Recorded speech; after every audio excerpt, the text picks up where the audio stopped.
నమస్కారం. Welcome to RTV health. నేను సహస్ర. సాధారణంగా చెవులు గనక పుట్టినప్పటి నుంచే వినిపించకపోతే, చెవుల సమస్య ఉన్నట్లయితే వారికి మాటలు కూడా రావు అని అంటుంటారు. అసలెందుకు చెవులకి, మాటలకి ఏంటి రిలేటెడ్ అనేది ఈరోజు మనం తెలుసుకుందాం. అండ్ పిల్లల్లో ఎటువంటి సమస్యలొస్తాయి, వినికిడి సమస్యలు, అలాగే చిన్నప్పుడే చెవుల పరీక్షలు, చెవులు వినిపించే పరీక్షలు ఎలా చేయాలి, ఏం చేయాలనేవి కూడా ఈరోజు మనం తెలుసుకుందాం. దీనికి సంబంధించి ఆ విషయాలు తెలియజేయడానికి ప్రస్తుతం మనతో పాటు ఉన్నారు డాక్టర్ శివప్రసాద్, ఆడియాలజిస్ట్. నమస్తే డాక్టర్. నమస్తే అండి. సార్, మీ దగ్గరికి నాకు తెలిసి ఎక్కువగా చిన్న పిల్లలు ఆహ్, లైక్ మిషన్స్ కోసం గానీ, లేదంటే ఆహ్, ఏవన్నా హియరింగ్ థెరపీస్ వీటి ఆల్రెడీ వచ్చుంటారు గదా!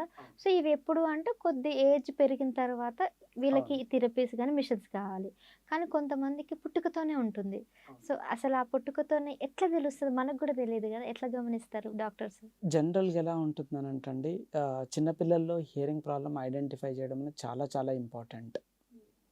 ఎందుకు అనంటే, ఒక్కసారి హియరింగ్ ప్రాబ్లమ్ వచ్చినట్లయితే, ఆ హియరింగ్ ప్రాబ్లమ్ వల్ల స్పీచ్ కూడా ఎఫెక్ట్ అవుతుంది. నార్మల్ హియరింగ్ ఉంటేనే మాట్లాడతారు. లేదు అనంటే మాట్లాడరు. సో, మనం విని, నేర్చుకొని మాట్లాడుతుంటాం. సో, పిల్లలకి ఎప్పుడైతే హియరింగ్ ప్రాబ్లమ్ వస్తుందో, అప్పుడు మాట్లాడలేరు.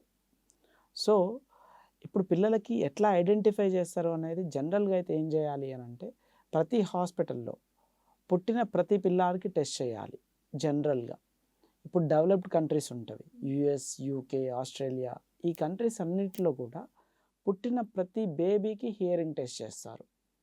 హియరింగ్ టెస్ట్ చేసిన తర్వాతనే డిశ్చార్జ్ చేస్తారు. బట్ మన దగ్గర కొన్ని హాస్పిటల్స్‌లో జరుగుతున్నాయి. బట్ అన్ని హాస్పిటల్స్‌లో జరగట్లేదు. సో, హియరింగ్ టెస్ట్ చేసి రిపోర్ట్ చూసిన తర్వాత డిశ్చార్జ్ చేయడం అది ఒకటి. లేదు, ఒకవేళ గనుక పిల్లలకి టెస్ట్ చేయలేదు అనుకోండి. ఒకవేళ టెస్ట్ చేయకపోయినట్లయితే నెక్స్ట్ ఆప్షన్ ఏంటి అనంటే, పేరెంట్స్ అబ్జర్వ్ చేస్తూ ఉండాలి. పిల్లాడి బిహేవియర్ ఎలా ఉంది? ఇప్పుడు జనరల్‌గా ఎలా ఉంటుంది అనంటే, పిల్లలు పడుకుంటూ ఉంటారనుకోండి. మంత్స్ బేబీ అనుకోండి. 1 month baby, 2 months baby, 3 months babies అనుకోండి. కొంచెం గట్టి శబ్దాలు వచ్చినట్లయితే ధన్మని పడుకున్న వాళ్ళు లేస్తారు. లేచి చూస్తారు. లేదు అంటే సడెన్ సౌండ్ ఏదైనా గ్లాస్ కింద పడిందనుకోండి. గ్లాస్ కింద పడిన ఉలిక్కి పడతారు. ఉలిక్కిపడి లేచి చూస్తారు. సో, ఇవన్నీ ఏంటి అంటే సింప్టమ్స్. సో, అది పేరెంట్సే పేరెంట్స్ చూసుకోవాలి. జనరల్‌గా ఫస్ట్ థింగ్ అయితే టెస్ట్ చేయాలి. ఒకవేళ టెస్ట్ చేయట్లేదు అనంటే ఇవన్నీ కూడా మనం అబ్జర్వ్ చేసుకోవాలి పిల్లల్లో. టెస్ట్ అంటే పీటీఏ టెస్టేనా? పీటీఏ టెస్ట్ కాదండి. పిల్లలకి ఏంటి అనంటే బెరా టెస్ట్ అని ఉంటుంది. ఓఈఈ టెస్ట్ అని ఉంటుంది.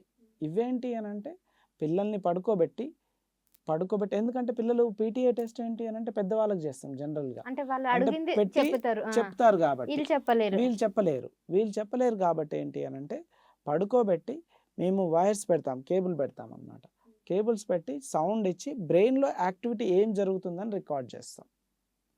ఆ నర్వ్స్‌లో ఏం జరుగుతుంది? మనం ఇచ్చిన సౌండ్‌కి యాక్టివిటీ ఏమైనా జరుగుతుందా అని రికార్డ్ చేస్తాం. మన స్కాల్ప్ నుండి. అంటే మన పైనుండే అనమాట. అంటే మనం వినికిడిని బట్టి బ్రెయిన్ గూడా ఆలోచిస్తుంటదా? ఆబ్వియస్‌లీ మనం విన్నదాన్ని బట్టే బ్రెయిన్‌లో అనేది పొటెన్షియల్స్ మారుతూ ఉంటవి. ఆ పొటెన్షియల్స్ మారిన దాన్ని మనం రికార్డ్ చేసుకుంటాం. అది రికార్డ్ చేసుకొని పిల్లాడు వింటున్నాడా? లేదా? అనేది మనం టెస్ట్ చేయొచ్చు.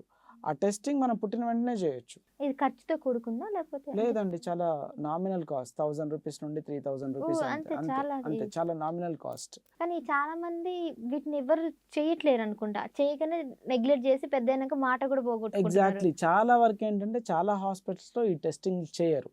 సో, ఇది టెస్ట్ చేసినట్లయితే మనకు వెంటనే ఐడెంటిఫై చేయొచ్చు. జనరల్ రూల్స్ ప్రకారం చెప్పేదేంటి అనంటే 1, 2, 3 రూల్స్ అంటాం. 1, 2, 3 రూల్ ఏంటి అనంటే ఫస్ట్ మంత్‌లో స్క్రీనింగ్ అయిపోవాలి బేబీది. ప్రతి బేబీ హియరింగ్ రిలేటెడ్‌గా. నేను మాట్లాడేది only only hearing related. Hearing. First మంత్‌లో హియరింగ్ స్క్రీనింగ్ అవ్వాలి. సెకండ్ మంత్‌లో డయాగ్నోసిస్ అవ్వాలి. ఒకవేళ ఫస్ట్ మంత్‌లో స్క్రీనింగ్ చేసి నార్మల్ అనంటే నార్మల్. ఇంకా మనం పట్టించుకోవాల్సిన అవసరం లేదు.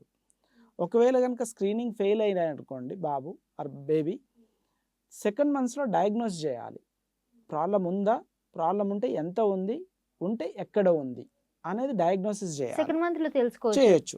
అది ఆ టెస్ట్ ఏంటి? Bera టెస్టా? బెరా test complete diagnostic profile అని ఉంటుంది. ఆ ప్రొఫైల్ చేసుకోవాలి. సో, సెకండ్ మంత్‌లో.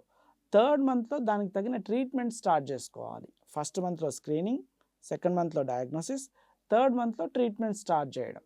ఆ లాస్‌ని బట్టి, ఎంత ఉంది ఏంటి అనే దాన్ని బట్టి ట్రీట్మెంట్ స్టార్ట్ చేసుకోవాలి.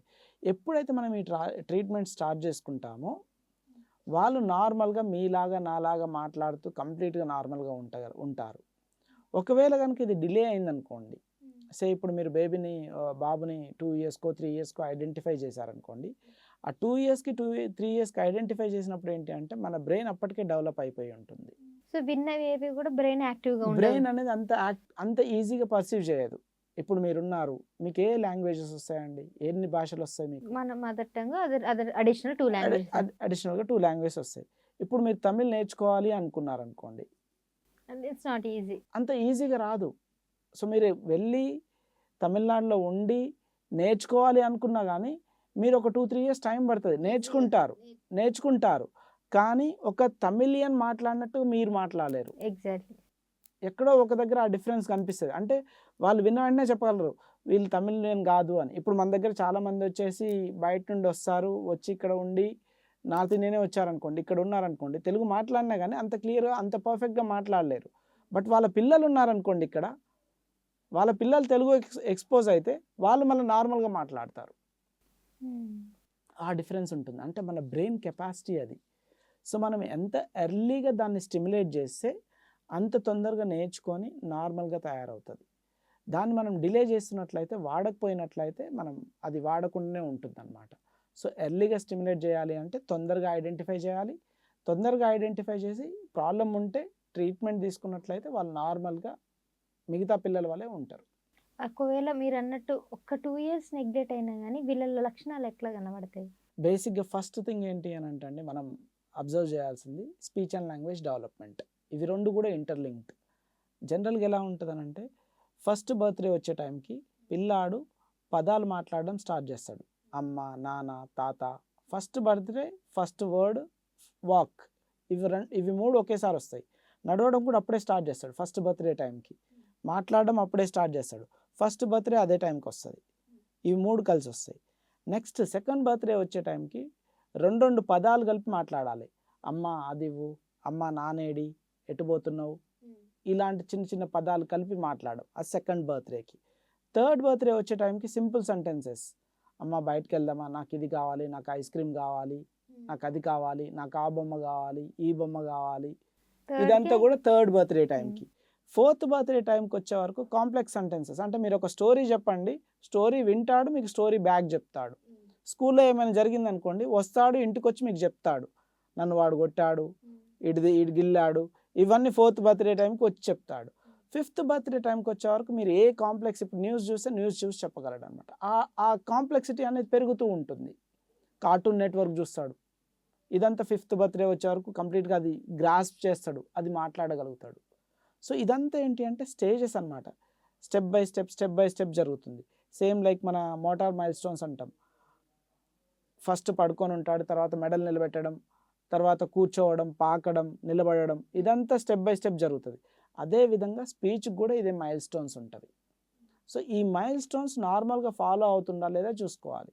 ఫస్ట్ బర్త్డే టైంకి మాట్లాడడం రావట్లేదు అని అంటే ఖచ్చితంగా మనం ఆలోచించాలి, ఎందుకు మాట్లాడట్లేదు. నాలుక కండరాల ప్రాబ్లం ఉండొచ్చు, చెవి ప్రాబ్లం ఉండొచ్చు, 2 అనుకోవచ్చు. బేసిక్గా ఏంటి అని అంటే మెజారిటీ నాలుక కండరాలు సరిగా లేకపోవడం వల్ల, లేకపోతే నోట్లో ఏదో జరిగే ప్రాబ్లం రావడం చాలా తక్కువ ఉంటుంది. మూగ అనేది కొంతమంది పుట్టుకతో కూడా మూగ ఉంటారు. పుట్టుకతో మూగ ఎప్పుడు జరుగుతుందంటే ఎప్పుడైతే హియరింగ్ ప్రాబ్లం ఉంటుందో అప్పుడే మూగ అవుతారు. అంటే కొందరికి సౌండ్ కూడా వినిపించదు, అంటే ఇప్పుడు రాదు. అది ఎప్పుడు అంటే వినపడినప్పుడే జరుగుతుంది. వీళ్ళు ఆ అని కూడా అనలేరు. కంప్లీట్గా ఎప్పుడైతే 90% ఆర్ 100% డ్యామేజ్ అయిద్దో అప్పుడు వాళ్ళు ఏమీ మాట్లాడరు. ఏమైనా మాట్లాడాలంటే ఈ టైప్లో మాట్లాడతారు. ఇదంతా కూడా ఏంటి అని అంటే ఎప్పుడైతే హియరింగ్ ప్రాబ్లం ఉంటుందో అది. మీరు ఎప్పుడైనా చూస్తే సైన్ లాంగ్వేజ్ ఉంటుంది వాళ్ళందరూ. సో సైన్ లాంగ్వేజ్ నేర్చుకునే వాళ్ళంతా కూడా హియరింగ్ ప్రాబ్లం ఉన్న వాళ్ళే ఉంటారు. వాళ్ళకి మూగ కాదు, మూగ వచ్చింది హియరింగ్ ప్రాబ్లం వల్ల. ఓకే. కొంతమంది నేనేమనుకున్నంటే చెవులు వినిపించకపోతే ఈ సౌండ్స్ వస్తాయి తప్ప మాట్లాడగలిగితే మాట్లాడొచ్చేమో అనుకున్నా, కానీ ఇట్లా సైన్ లాంగ్వేజ్ అంతా కూడా చెవి ప్రాబ్లం. ఇదంతా కూడా ప్యూర్లీ హియరింగ్ ప్రాబ్లం వల్ల. సో హియరింగ్ ప్రాబ్లం ఒకవేళ 40% 50% ప్రాబ్లం ఉందనుకోండి, కొంచెం నత్తిగా మాట్లాడతారు. 60% 70% ప్రాబ్లం ఉందనుకోండి, కొంత మాట్లాడతారు కానీ ఎదురుగా పర్సన్కి అర్థం కాదు. అదే 90% కంటే ఎక్కువ డ్యామేజ్ ఉందనుకోండి, అసలు మాట్లాడలేరు. ఓకే. జనరల్‌గా అయితే గొంతుకైతే ఏం సమస్య ఉండదు. గొంతుకి ఏ ప్రాబ్లం ఉండదు. బై బర్త్ డమ్ అంటారు గదా! డెఫ్ అండ్ డమ్ అంటారు. యాక్చువల్గా ఇది పదం వాడొద్దు, వాడదు, ఓన్లీ డెఫ్ అనాలి. హియరింగ్ ఇంపైర్మెంట్ అంటారు. డెఫ్ అనేది ఇప్పుడు లేదు. సో డెఫ్ అండ్ డమ్ అనేది ఏంటి అంటే నార్మల్ టర్మ్, కామన్ టర్మినాలజీ చెప్పాలంటే హియరింగ్ ప్రాబ్లం వల్ల మాట రాకపోవడం. ఇప్పుడు ఏంటంటే హియరింగ్ ఇంపైర్మెంట్ అంటారు. హియరింగ్ ఇంపైర్మెంట్‌నే ఇంపైర్మెంట్ డెఫ్ అండ్ డమ్ వాళ్ళు. డెఫ్ అండ్ డమ్ కాదండి, హియరింగ్ ఇంపైర్మెంట్ వేరు, అండ్ దెన్ స్పీచ్ ప్రాబ్లం ఉండే డమ్ అనేది వేరు. ఇప్పుడు ఆ టర్మ్స్ అనేది లేదనమాట. యెస్. అవునండి. సో, నాకు యాక్చువల్‌గా ఈరోజు చాలా విషయాలు తెలియజేశారు డాక్టర్ మనకు గూడా. సో, మీ పిల్లలకు గూడా ఇటువంటి సమస్యలు ఏమైనా ఉన్నాయి, కొద్దిగా మీకు ఒక్క డౌట్ వచ్చిన 1% వచ్చినా గానీ 1 ఇయర్ బేబీ, 2 ఇయర్స్ బేబీ ఏదున్నా గూడా ఆలస్యం చేయకుండా వెంటనే డాక్టర్ గారు చెప్పినట్టుగా కన్సర్న్ టెస్ట్‌లు ఒకసారి చేస్తే పోయేదేమీ లేదు. ప్రాబ్లమ్ ఏంటనేది ఎక్కడ అనేది మనకు తెలుస్తుంది. Thank you so much sir. Thank you అండి.